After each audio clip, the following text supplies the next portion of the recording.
Hello everyone, my name is Brendan Snyder. Thank you so much for joining me and welcome to another episode of New Music Finds. So this is where I like to collect together all the different albums and things that I've purchased over the past week, and I get it from different places like my local record store, but also online retail like Amazon, eBay, and more. And I got a bunch of different stuff from a bunch of different places this time. In fact, 20 different albums to go through with you, 13 records, and 7 CDs. So we'll dive into all of that here in just a bit, but before we get started, if you're new to my channel and you haven't already hit the subscribe button, please click the button. Also leave a comment, hit like, all those things help support my channel. I would greatly appreciate it. And of course, as an added bonus, by subscribing, you'll be able to stay up to date on all that's going on in the world of music, just like this with another episode of New Music Finds. And so as we normally do, we start off with new releases.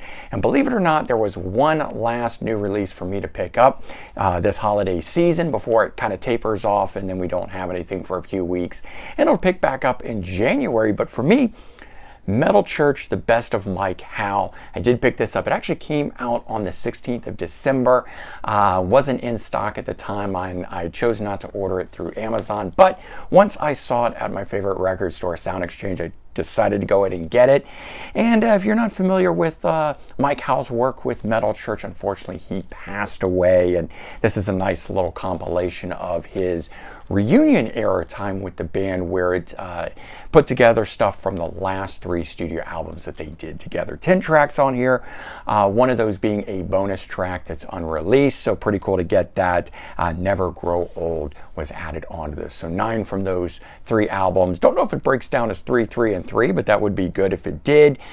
So spanning 2016 to 2021. 5 years. But I like best ofs. I like sometimes having ones that just give you a selection of type stuff as opposed to diving into whole albums. So that's kind of cool. Glad to get that there. And as always, when I'm in Sound Exchange, I can't walk out with other stuff. So I did pick up a couple used things when I was there this time. Previous, maybe in the couple episodes of What's That You're Listening To or things of that nature, I mentioned that I was listening to a lot of Eagles and of course related to that, Joe Walsh and stuff of that nature. So I actually picked up a couple James Gang releases that I didn't have. I was getting into some of the later day era James Gang stuff. If you saw in last week's video for New Music Finds, I picked up one in there, I think it was called Straight Shooter, which was a post Joe Walsh album. But we got your album here, studio album, and then live in concert James Gang. So added both of those to my collection as used albums. Glad to get those in there, just fleshing out. I need thirds and then I am done with all of the James Gang albums for that matter. And I also picked this up, a Beach Boys album, Surf's Up, I want to say 71 maybe, 1970, somewhere around that era. It doesn't say immediately on the back for me. But what I liked about this is it is a standalone album. A lot of times they've got the stuff that are the twofer albums grouped together. They've done the last 2 cycle of reissues has been that. And this one here, just a standalone album. So I saw this, one of my friends mentioned it's his favorite of the Beach Boys era albums. I particularly always liked their 70s era. That's one of the albums from that period, so I added that to the collection. And then in last week's New Music Finds, you saw in there that I'd picked up some vinyl, and I actually added a couple of those on CD this go around, ordering them off of eBay. First one being the Hollies, What Goes Around, their reunion era album from 1983. And was surprised to see this is on the Wounded Bird label as a reissue. So I was actually extra excited when I got this here. Of course, I picked this up for Graham Nash being a part of the Hollies. I'm a big Graham Nash fan, like his solo stuff, and of course with Crosby, Stills, and Nash and so forth. So added that, and this was a good album. I always liked the cheese of the 80s, so I'll pick those things up. And then Roger Taylor and The Cross, short-lived band that he made 3 albums with, this being the first one called Shove It. But my favorite being Mad, Bad, and Dangerous to Know. my goal to get all Roger Taylor related items on CD. So I do have one left to get, which is Blue Rock, the third album from The Cross, and then I will have all of Roger Taylor solo things on CD. But got that one. And this one here, a Rock Candy Records reissue for Mr. Mister, which has to do with the first vinyl record I'll show you here in a minute. But this one called Go On, their third and essentially final studio album, although they did make an album that was an unreleased album, and I have ordered a copy of that. I'm just waiting for that to get here as well. I ordered that from Richard Page, the lead vocalist of Mr. Mister, his website. So whenever that comes, you'll see that one in a future episode. But as I mentioned, so did some vinyl shopping, and first thing up being Mr. Mister, I Wear the Mask, debut album from the band Mr. Mister. And I just thought, hey, this is kind of cool. I'll throw this in, pick this up, and I wasn't expecting a whole lot. And then it turned out to be my favorite of all 9 of the records that I picked up during this particular shopping excursion. Such a great album, and it just kicked off a whole thing for Mr. Mister, which is why I went out and picked this up, the one that I didn't have. I have Welcome to the Real World on CD already. That's their big second album that had the 2 #1 hits off of it, Curie and Broken Wings. So yeah, if you're not familiar with this album, do go and get it. Really great stuff. All right, so we got that. Then I picked up another couple Canadian releases here. Santers, Rick Santers, the guitar player. I forget if he came from anywhere in particular, but as I said previous, somebody had mentioned this name of the artist to me, and so I checked it out streaming, really enjoyed it, and I think out of both of these albums here, I actually like this one better, but I think the album cover on this one is better, so go figure. But yeah, Santers, good stuff there. Another one. Chili Wax. So a lot of this stuff tied in, as you'll see, from the previous week. I was listening to Headpins with Brian Too Loud McLeod, and didn't own anything from Chili Wax. This is the band that he was part of with Brian Henderson, and those are the 2 main guys in this band. But from here, we had 2 guys leave to form Headpins, so I picked this one up, and I know a bunch of you guys were suggesting that I pick up Opus X or Opus 10, because this stuff is much more melodic rock, not as heavy as Headpins is, or straight hard rock that is. But I'm just veering in slowly to this band, and I'll venture out.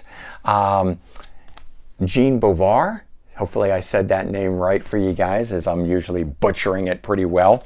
But yeah, I got one of his solo albums, this one here being Jackknifed, and I think this is from '88. So haven't checked it out yet. It is still sealed in plastic, got the hype sticker there, so I'm excited about that. I don't like to cut into and listen to an album until I'm ready for it. I don't wait too long. But within the first week or 2, sometimes I will hang on to and not open them. I want to open them when I'm ready to listen to them, so I don't peel off all the shrink wrap up front on it. So that's why that one and that Beach Boys one you saw are still sealed. But I will dive into those relatively quickly, and definitely dive into them before they go out on the wall. They don't go out unopened. Okay, Greg Howe and his band, just simply called Howe. This being the second album, so it was Howe 2. 2 as in 1, 2. And the name of the album, High Gear. So there you go. There's the guys there on the Shrapnel Records label. Greg Howe and his brother Al Howe, having the band Howe. So that made 2 albums. Didn't know about this one here. I was pretty excited about it. I listened to it. Very good stuff. Actually think I like this better. I have the debut Howe album, and I think I like this one better than the first one there. This is 1989. But if you're into shred guitar style stuff, but that's got vocals on it, this is a cool one here. Live album from the French band Trust, Paris by Night. As I mentioned previously, and because I did a New Music Now video, so when I'm saying previously, that's where I'm saying you guys might have seen it if you didn't tune into that video, and not a lot of you guys did. I guess with the holiday season and stuff, you had a lot going on, you weren't interested or whatever, and that's totally cool, but maybe you're seeing it for the first time now. This band wrote the song Antisocial that Anthrax had a big hit with on the it was the, oh geez, what's that album? Anthrax with Be All End All. You guys know the one. I'm totally spacing on it, but A State of Euphoria. There we go. Sorry. Sometimes you have that brain fart and it just doesn't want to happen in there. But on that album, they had the song Antisocial, which they had a hit with. In fact, that was the only Anthrax song that I knew of at the beginning. They got radio play and stuff like that, at least in the area that I was in. So when I later found out that that came from another band, I had to check them out. And I do have that album that it appears on, but here's a live album from '89 on the Megaforce label, same as Anthrax. So very cool to see that John and Marcia Zazula signed this band and released something from them as well, helping them out. So the same way that Metallica always helped out Diamond Head and so forth, these guys got a little push here in the States too. Then we got Mama's Boys, Turn It Up. I believe this is the debut album. Somebody mentioned that to me. And very cool. I've got one of their albums on CD, but didn't have this one, and was picking it up specifically because her jacket's open there, and I'm adding to my most controversial album covers collection in order to make a volume 2 of that. So that one there, and the other one that I picked up. Wasn't expecting to enjoy this one, but a lot of you guys mentioned it as being your favorite most controversial album cover, Mom's Apple Pie. And if we stare right there in the middle of that, we've got a little vagina in there of the apple pie itself. So that's what at least made this one controversial. But the album itself, look at all the people that are in that band. What is that, 10 different members there. We got people on saxophone and flute and trumpet and other things like that. So it's got a lot of horns and stuff in it, but very interesting musical style that they do. I don't know if I'd call them a horn band or what you'd call them. And this album came out in 1972. So 50 years old, but I got this. And again, if you didn't see that one particular video of the New Music Now, this came with a promotional folder here of stuff like that for people who were reviewing this album. So a little press kit and stuff like that, which made this one extra cool to get a hold of that. But there you go.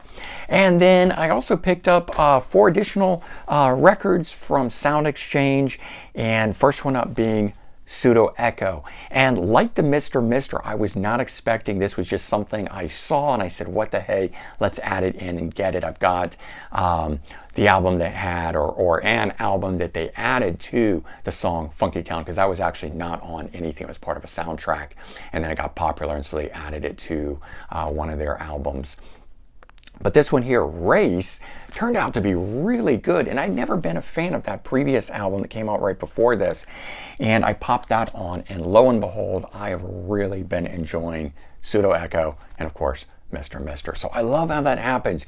You buy a record, it's just you know, what the hey, let me throw it in here and check it out kind of a thing, because I got something else by them. And then it turns out to be so good. Another one like that, Planet P Project, Pink World. I had one of their albums, the debut album, in fact, this one being a double album. Thought that was kind of a cool thing there. And this came out in 1984. This has Tony Carey from Rainbow playing it. That was my connection, at least, to why I picked up that first one. But we got this one here. And he does these concept albums, these sci-fi style concept albums, and this one being an even bigger one here. And of course, they're very keyboard laden type stuff like that. So if you're into that sort of stuff, doesn't sound like Rainbow, very much new wave 80s keyboard style stuff. The Planet P Project albums are very cool. Also picked up Poco, Cowboys and Englishmen. Was, as I mentioned, very much into the Eagles and all the offshoots. So, of course, Randy Meisner and Timothy B. Schmidt coming from Poco, neither one part of the lineup here, but I was picking up some Poco stuff before in past weeks, and this was one album I didn't have. So I'd gone down to pick this one up, and I ended up with these 4 albums here. So I love how that happens. You go for one, you come back with 4. And then you got the Rockets here, which was an offshoot of Mitch Ryder and his band. And so this was a later era thing. It's got Jim McCarthy in here, Jim McCarthy being a part of that. And then we got John Badnajek, if I'm saying that right, on drums. But cool Detroit guys there in a future project here called Rockets. So I had to pick that up. And I'm going to check this out. This is one I have not listened to. It's open, but I haven't listened to it yet. I had some stuff from Mitch Ryder, and so I wanted to add that. I'd seen this a couple times before, didn't want to pick it up, and I got that had at a good deal. So in fact, all 4 of these were only $5 a pop, and they turned out to be really, really good finds along with everything else that I had here. So hopefully you enjoyed that. A little dive into a little bit of everything from new releases to used albums to some eBay purchases to vinyl finds and so forth. So take care, everyone. Have a good one, a good start to your new year, hopefully. Certainly subscribe if you haven't already. Leave your comments, let me know your thoughts, all that great stuff. And certainly take care. Bye-bye.